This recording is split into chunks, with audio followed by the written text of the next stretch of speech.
So to recap, to develop the qualities of resiliency and adaptability, it's important that you allow these experiences to happen. Stop trying to control or fix everything and just allow them. Look at what the universe is trying to show you and where does it want you to go. Stop resisting.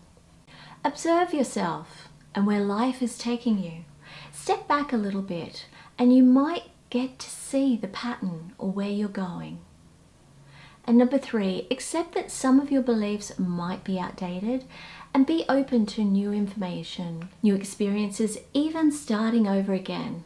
It's not a failure, it's the journey to a happier you. So these are some amazing ways to live, but sometimes it can be hard to put into practice on a daily basis because of the distractions in life. So I mentioned before at the beginning of this training, I spoke about how I dealt with some of the anxiety and fear that came up for me.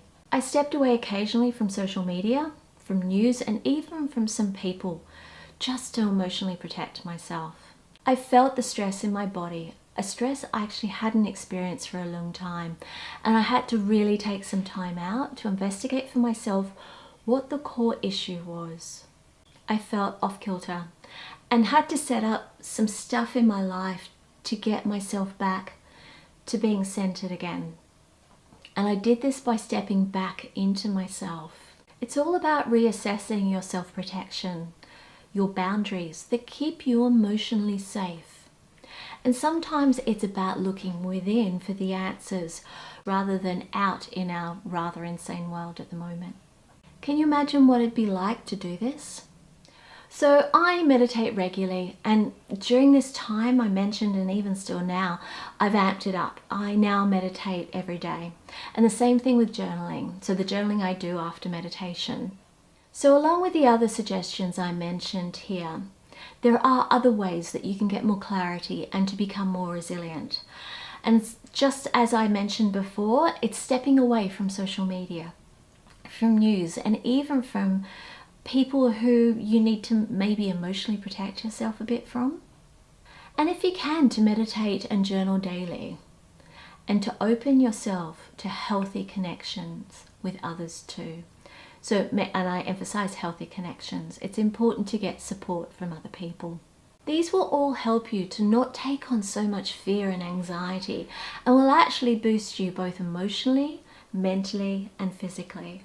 They are the first step towards becoming more resilient.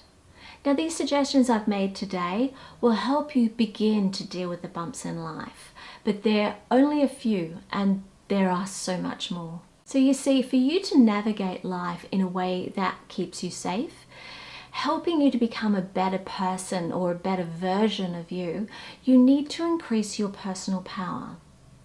So what is personal power, you ask? And more importantly, how will it help you in your life? You might ask, how will it help me in the future and now to live a better life? How will it help me in my relationships with others? Or how will it help me in my job or career? Being able to confidently manage your world regardless of what life throws at you is a quality that is valued by many people. It involves trusting yourself, having the confidence in yourself that you will be able to withstand whatever is thrown at you. There's also a trust in life, in the universe, that whatever comes your way, you know that the universe won't throw anything at you that you can't handle. Personal power is based on strength, confidence, and competence that we hopefully will acquire in the course of our personal development throughout life. It's a natural, healthy striving for love, satisfaction, and life meaning in one's interpersonal world. Personal power is more than just feeling confident or even just a state of mind. It's based on the certainty of where you're going, confidence in life, your life vision, and acceptance of self and others, and actually service to others too. Have you ever thought about power in this way before? Have you ever considered that you may have at times had personal power?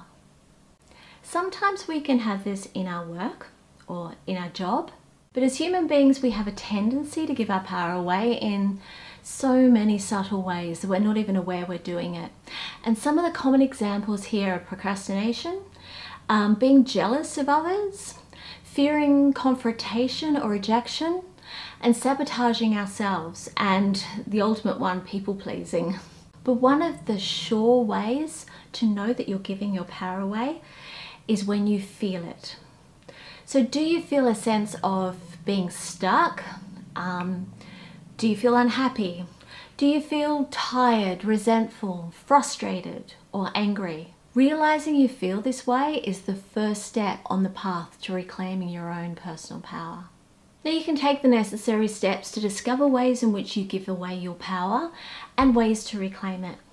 This is done by learning the mastery of self and not others. Personal power is an inside job, not one that aims to dominate or control other people. So are you ready to find out how you can reclaim your personal power? Are you curious about the thought that you do have power and there is more in your control than you may realize? That you can actually tap into it? This video is brought to you by Creative Pathways Coaching. If you like this video, please like and subscribe to see more, and I'll catch you in the next one.